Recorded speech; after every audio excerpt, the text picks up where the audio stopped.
Improving your FBA sell-through rate is the #1 way to increase your IPI score and storage limits. So, how do you do that? First, it's important to know that Amazon considers a healthy sell-through rate to be in the range of 1 to 7, and ideally, anything above a 2 is considered good. The way Amazon is calculating this is just by taking the number of units sold over the past 90 days and dividing it by the average number of units stored in FBA over those past 90 days. And how they get this number is by taking a snapshot of your inventory levels today, as well as 30, 60, and 90 days ago. Then they just average all 4 of those numbers together to get your average units stored over the past 90 days. So in this example, if you sold 1,000 units, you would have a sell-through rate of 2, which means you sold 2 times more units than you stored on average. And just for comparison's sake, let's say your sell-through rate was a 1. That would mean that you actually held on to more inventory than you sold in the past 90 days, and that's not good. Remember, Amazon is not a storage facility, they're a fulfillment center. They want products to move in and out within a 90-day span. In fact, just like a high credit score gives you benefits, so will a high sell-through rate. Not only will you pay less in storage costs, you'll also get additional storage space. And if you think about it, you can actually reverse engineer this entire process. Think of your IPI score as a scale. It tracks how well you balance keeping your products in stock and avoiding excess inventory, which Amazon considers to be products that sit in their warehouse longer than 90 days. Now, Amazon has made it very clear that in order to get higher storage limits, you need to increase your IPI score. And in order to increase your IPI score, you want each of these 4 factors to be in the green zone. Usually, these 2 at the top are the ones causing the most trouble, but here's a good tip to consider. By selling more units and increasing your sell-through rate at the same time, you're effectively also decreasing your excess inventory, which means if you can successfully improve just this one factor, you'll create a domino effect that increases both your IPI score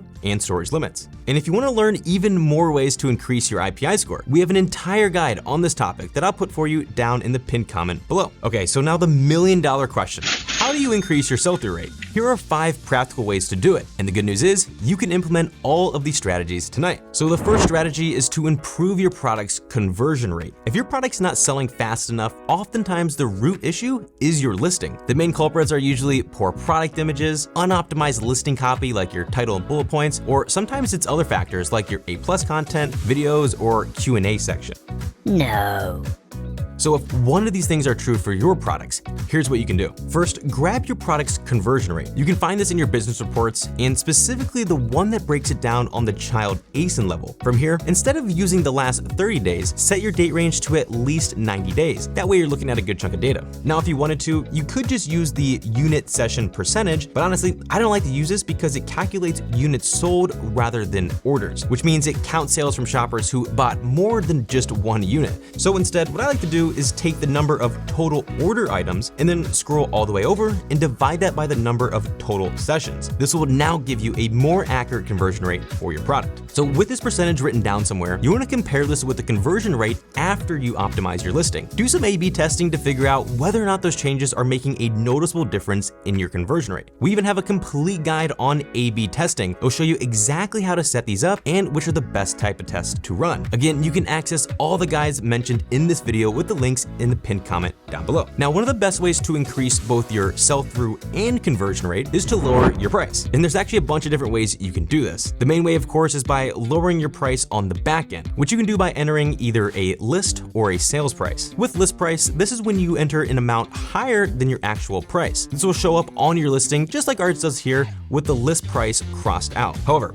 Amazon will only display it like this if you actually sold your product at this list price in the past 90 days on or off Amazon. So if you haven't actually sold at your list price, I'd recommend using the sales price section instead. This will give you all the same benefits without having to raise your price, and you can also decide when the sale starts and ends. But those are just 2 back-end pricing strategies. Another effective way of lowering your price is to run a promotion, and you can do this in a number of different ways. You could run a 5 or 10% off coupon, which not only shows up on your listing, but will also appear in the search results with a bright green tag. This makes it stand out to shoppers who are just browsing, and especially if you're running ads. This could really help you attract more shoppers to your listing by improving your impression click-through rate. Now, another great option is to run a Prime exclusive discount. These are only only available to Prime shoppers, but just like coupons, shoppers can clearly see the discounted price on the listing itself, and also in the search results. This time, the badge will be bright red, which I actually think stands out a lot more than just the green coupon tag. Now, if you want to take it one step further, I highly recommend running a lightning deal. In my experience, this is one of the best ways to quickly sell through a ton of your inventory. Typically, these only last 4 to 6 hours, but because they are time sensitive, it creates a sense of urgency to buy your product before the deal expires. It's a really great marketing strategy that can give your sell-through rate the boost it needs. And the last way to lower your price is to create an outlet deal. This one's actually pretty awesome. Amazon has an overstock store for products that are up to 50% off. And not only do they show up here, but they will also appear on the product page with this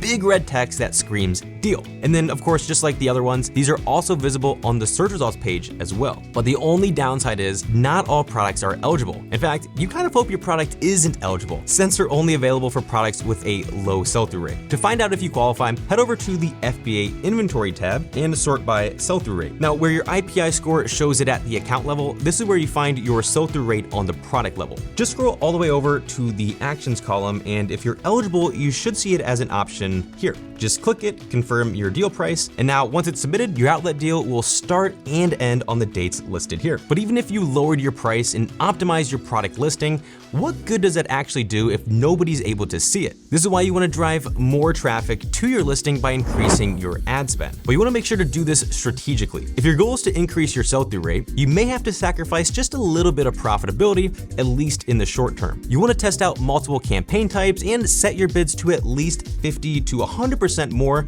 than Amazon's suggested bid amount. You can also utilize Amazon's dynamic bidding feature, which puts your ad in a better position to win more placements. When I do this, I typically also will add a large multiplier for both top of search and product page placements, and then just make sure that my budget is big enough to accommodate these new changes. Advertising is by far one of the best ways to drive more traffic to your listing, accelerate sales, and boost your sell-through rate. And instead of adding another 20 minutes to this video, I'd recommend checking out our ultimate guide to Amazon PPC, where you can learn what the best campaigns are and how to set them up. You can get this full guide with the link in the pinned comment below. Okay, so we just talked about 2 ways to increase your sales, but it's really important to understand that while selling more tends to be the obvious solution, it's actually only half of what determines your sell-through rate. The other factor to consider is your average inventory age over the past 90 days. For example, if you sold 3,000 units over the past 90 days, but you only stored 500 units on average, your sell-through rate would be a very strong 6. But instead of only storing 500 units, let's say your average inventory count was 1,200. Even if you sold the same amount, your sell-through rate would now be a much lower 2.5. So as you can see, the amount of unsold inventory you store at Amazon plays a crucial role in determining your sell-through rate. This is why it's really important to send in just the right amount of inventory into Amazon. But how do you actually calculate what that amount is? A good rule of thumb is to maintain around 60 days worth of supply. So when placing your next order, here's how to figure out exactly how much inventory you should order. Simply take your average daily sales and times it by 60. To find this number, head over to your sales report and use a date range that is at least 90 days or longer. That way you aren't looking at just the past few days and making a decision based on recent trends. From here, take your unit sales and divide it by the number of days to give you your average daily sales. Then just times that number by 60 to see how much inventory you should order to stay in stock roughly 60 days. Now, while sending this amount will help you avoid overstocking, it's equally important to make sure that your products don't go out of stock. This is why you want to set reorder points. In other words, this is the last possible day that you can create a purchase order with your supplier. And any day after this point, your inventory will not make it into Amazon on time. So to calculate your reorder point, take your days left in inventory and minus that by your lead time. To find your days left in inventory, you can divide your available units by your average daily sales. Now for your lead time, this is the total amount of time it takes to manufacture and ship your products into Amazon's warehouses. With both of these numbers now, you can see how many days are remaining until you need to place the order. And depending on the size of your business and how quickly you're selling, you may need to run these calculations on a weekly basis. That's why one of the